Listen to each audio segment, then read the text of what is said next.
Hello, dear students. Welcome to the classroom of Pharmaceutical Chemistry 2. In today's topic of Pharmaceutical Chemistry 2, we are going to start the anti-leprotic drugs, the individual agents among these anti-leprotic drugs. So, इससे पहले एंटी-लेप्रोटिक drugs में हमने leprosy के बारे में जाना. Last lecture में आपको लिंक पे दिया गया है वीडियो डिस्क्रिप्शन बॉक्स में, जहाँ पे लेप्रोसी डिजीज के बारे में पता चलेगा कि लेप्रोसी डिजीज होता कैसा है. इसके साथ एक दो पिक्चर भी दिया गया है जहां से leprosy disease normal skin patches की तरह से दिखा गया है. और इसके साथ साथ अगर बहुत सीवियर होता है, क्योंकि ये बैक्टीरियल इन्फेक्शन है कॉज्ड बाय माइकोबैक्टीरियम लेप्रेई, और माइकोबैक्टीरियम लेप्रेई के बारे में बताया गया था कि ये एसिड फर्स्ट बैसिली है, that is rod shaped bacteria with acid first in gram staining procedure. तो ये जनरली स्किन पैचेस की तरह एक बैक्टीरियल इन्फेक्शन करता है, और जो ये इन्फेक्शन का ड्यूरेशन लगभग 3 to 4 ईयर्स है, उससे भी ज्यादा इंक्यूबेशन पीरियड हो सकता है. ओके, तो ये लॉन्ग टाइम ट्रीटमेंट के लिए है. लॉन्ग टाइम ट्रीटमेंट इसके चाहिए होता है लेप्रोसी के लिए. और इसके साथ साथ अगर आप देखेंगे कि अगर अनट्रीटेड कंडीशन में बहुत ज्यादा टाइम तक रह सकता है, तो ये जो भी पेरिफेरल ऑर्गन्स है उसके डिफॉर्मिटीज भी कर सकते हैं. According to severity of disease इसे दो टाइप से क्लासिफाई किया गया था, paucibacillary leprosy and multibacillary leprosy, where the skin patches has been count as well as the peripheral nerve damage also count. इसके साथ साथ क्लिनिकली जो रेडली जॉपलिंग ने 5 टाइप से लेप्रोसी को डिवाइड किया था, फ्रॉम ट्यूबरक्यूलोइड टू लेप्रोमेटस, वो भी आपको लास्ट के लेक्चर में मिल जाएगा.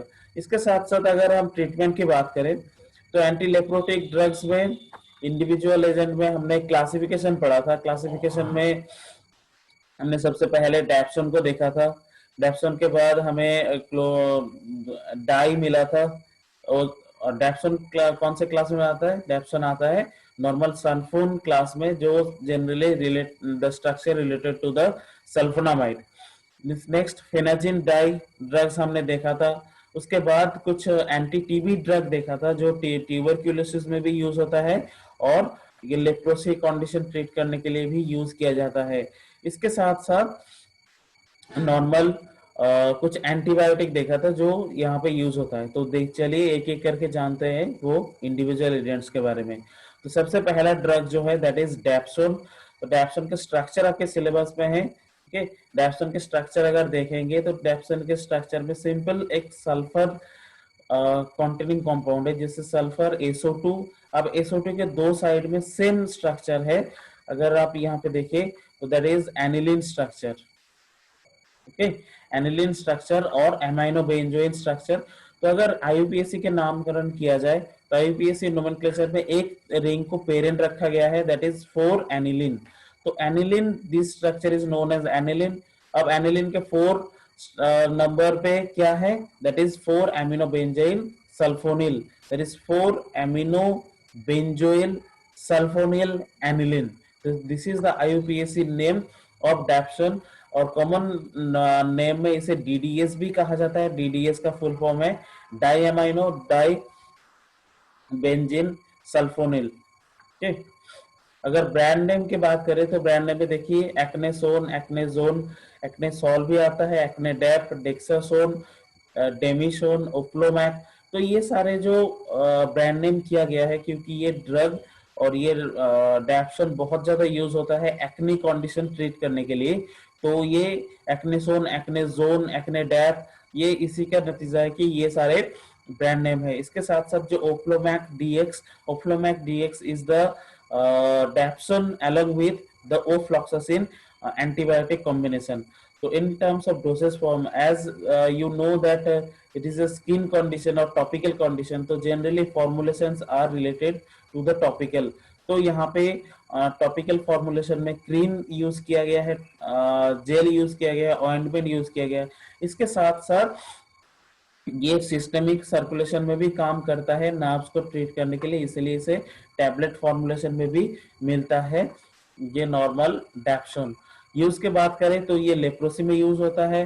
Both type of leprosy, that is in tubercular लेप्रोमेटस, और आप बोल सकते हो कि पॉसिबेसिलरी और मल्टीबेसिलरी दोनों टाइप में ही यूज किया जा सकता है as a first line drug. इसके साथ साथ एक्नी में यूज किया जाता है, नॉर्मल डर्माटाइटिस में यूज किया जाता है, अदर स्किन इन्फ्लामेटरी कंडीशन में यूज किया जाता है। इसके साथ साथ टॉक्सोप्लाज्मोसिस, टॉक्सोप्लाज्मोसिस क्या है कि नॉर्मल एक बैक्टीरियल इन्फेक्शन है जिस जो टॉक्सोप्लाज्मा गोंडी एक स्पीसीज है बैक्टीरिया का जिसके थ्रू से डिजीज होता है, इसलिए इसका नाम है टॉक्सोप्लाज्मोसिस।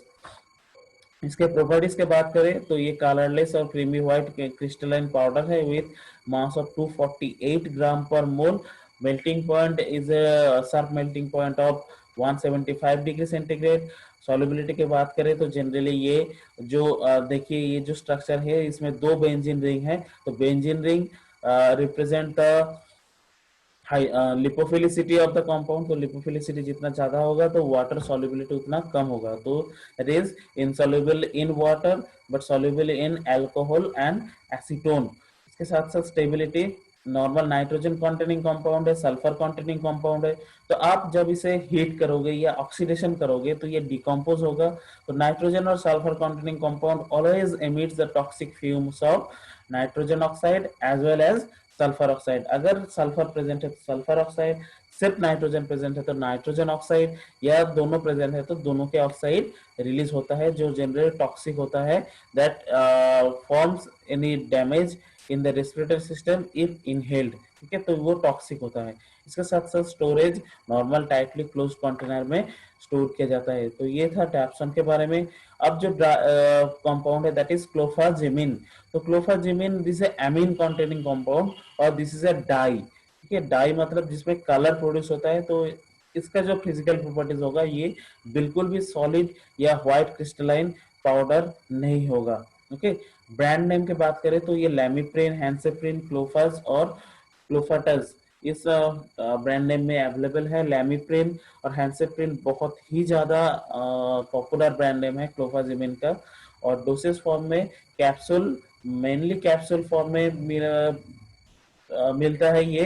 ठीक है, इसके साथ साथ टैबलेट और क्रीम।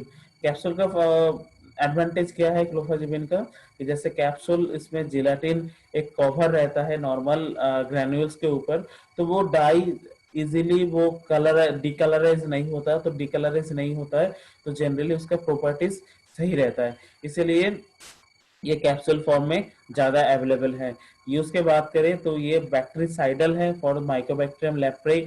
इससे पहले जो भी जनरल सल्फोनामाइड्स के स्ट्रक्चर हमने देखा था वो था बैक्टीरियोस्टैटिक, तो ये बैक्टीरिसाइडल क्योंकि ये नॉर्मल बैक्टीरिया को माइकोबैक्टीरियम लेप्रे जो एसिड फर्स्ट बैसिली इसको किल कर सकता है, तो इसका यूज्ड है, this is used in tuberculoid leprosy.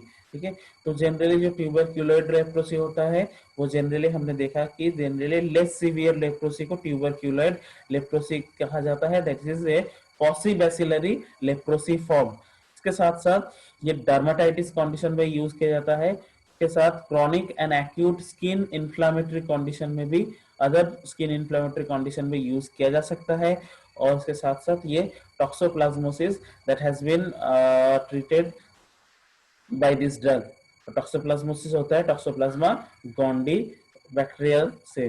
Properties that is जैसे मैंने बताया था ये रेडिश ब्राउन सॉलिड पाउडर है, बिल्कुल व्हाइट पाउडर नहीं है। इसके साथ साथ इसका मास 473 ग्राम per mole, melting point 210, solubility यहाँ पे भी ये डाई इनसॉल्युबल इन वाटर है, और ये नाइट्रोजन कंटेनिंग कंपाउंड है। आपको बताया था एमीन अगर है तो अगर ये डिकम्पोज होता है हीटिंग पे तो ये ऑक्सीडेशन होके जनरली नाइट्रोजन ऑक्साइड प्रोड्यूस करेगा। ठीक है, इसके साथ साथ storage, stored in tightly closed container. इसके बाद एक ड्रग था सोलाप्सन। सोलाप्सन के जनरली प्रॉपर्टीज वगैरह सारे डैप्सन के तरह ही है, तो सोलाप्सन इज द डेरिवेटिव ऑफ डैप्सन, तो इसलिए सोलाप्सन के बारे में हमने नहीं बनाया। और एक ड्रग है यहाँ के आपके सिलेबस में दैट इज थायम्ब्यूटोसिन। तो थायम्ब्यूटोसिन भी बहुत ही जनरली रेयर ड्रग है, बहुत कम मिलता है मार्केट में और यूज भी कम होता है, लेकिन लेप्रोसी कंडीशन में कभी कभी multi drug resistant leprosy that is MDR leprosy बोला जाता है। एमडीआर मतलब multi drug resistant. Multi drug resistant मतलब आप एक ड्रग यूज करते जाओगे तो यहाँ पे क्या होता है कि वो बैक्टीरिया उस ड्रग के तरफ एक रेजिस्टेंस डेवलप करता है।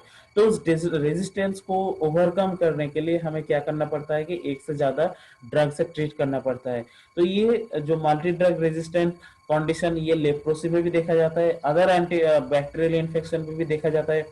इसके बहुत ज्यादा यूजफुलनेस है ये एमडीआर ट्रीटमेंट का नॉर्मल ट्यूबरक्यूलोसिस और टीबी में। कि टीबी में एक ड्रग अगर आप यूज करते हो तो बहुत टाइम तक वो जनरली रेजिस्टेंट होता है। तो यहाँ पे एमडीआर ट्रीटमेंट और मल्टी ड्रग रेजिमेंट ट्रीटमेंट किया जाता है, जहाँ पे नॉर्मल एक से ज्यादा ड्रग से वो बैक्टीरियल कंडीशन को ट्रीट किया जाता है, ताकि एक ड्रग के ऊपर वो उसका जो भी रेजिस्टेंस है वो डेवलप ना हो पाए। इसका ब्रांड नेम जनरली ये जेनरिक नाम से यूज होता है, थायम्ब्यूटोसिन। तो थायम्ब्यूटोसिन टैबलेट और थायम्ब्यूटोसिन क्रीम आईपी इस तरह से ही मार्केट में अवेलेबल है, डोसेस फॉर्म में टैबलेट और क्रीम। और uses in this anti leprotic in MDR treatment जैसे आपको बताया था। इसके साथ साथ इसका अदर वेटरनरी यूज भी है, नॉर्मल एनिमल्स में भी नॉर्मल बैक्टीरियल इन्फेक्शन में थायम्ब्यूटोसिन यूज किया जाता है। अगर प्रॉपर्टीज की बात करें तो ये व्हाइट पाउडर है, mass of 343 gram per mole, melting point 210, solubility insoluble in water. तो आप ये कॉमन रख सकते हो कि जितने भी आप लेप्रोटिक ड्रग्स देखे, एंटी लेप्रोसी ड्रग, उसका सॉल्युबिलिटी आपको याद रहना चाहिए, सारे के सारे इनसॉल्युबल इन वाटर होता है, मतलब इसका वाटर सॉल्युबिलिटी नहीं है। स्टेबिलिटी की बात करें तो ये भी नाइट्रोजन कॉन्टेनिंग कंपाउंड है। तो नाइट्रोजन कॉन्टेनिंग कंपाउंड है तो क्या होगा कि ये under heating toxic fumes of nitrogen oxide release करेगा। और स्टोरेज में this can be stored in tightly closed container. So thank you friends, thank you for today's lecture. So आज हमने एंटी लेप्रोटिक ड्रग्स के इंडिविजुअल एजेंट के बारे में पढ़ा है। इंडिविजुअल एजेंट में हमने डैप्सन, क्लोफाजिमिन और लास्ट में हमने पढ़ा है थायम्ब्यूटोसिन के बारे में।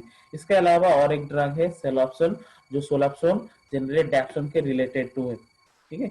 और तो ये सारे के सारे फिजिकल प्रॉपर्टीज अगर याद करें तो जनरली व्हाइट क्रिस्टलाइन पाउडर है except the phenazine dye, that is क्लोफाजिमिन।